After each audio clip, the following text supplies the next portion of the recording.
Okay, I did my Pavlova circle. Now I'm gonna do the trench so I can fit in the cream later on and the fruit. So I have my little handy dandy. So I'm gonna form my trench in the center. I think this came out pretty well. Pushing aside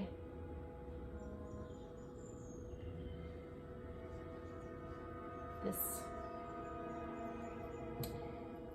mixture.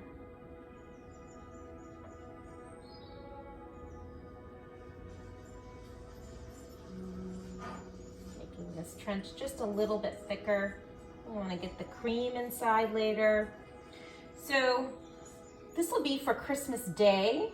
This is my first time. I just thought it was just such a pretty dessert to serve since I'm hosting Christmas this year.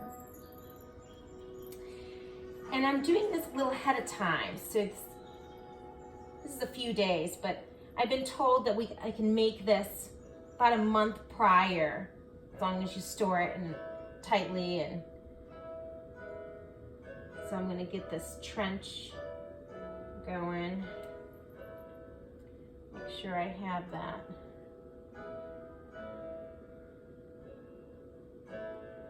And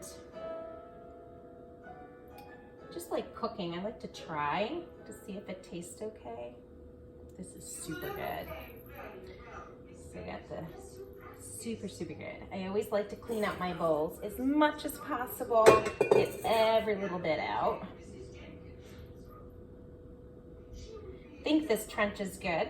So I have that temperature set at first to 300. I just turned it down to 275 and we'll plan to bake it for an hour. Depending on your stove or your oven, it could be less or more, but I believe mine usually cooks things pretty quick and pretty, is a little stronger oven. So I'm gonna go for one hour.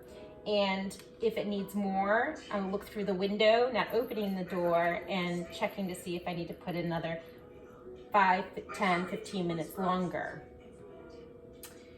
So there we go. We have my trench. I'm gonna put this in the oven. It's now gonna be set at 275. Hopefully I've got the Celsius Fahrenheit thing going on, right?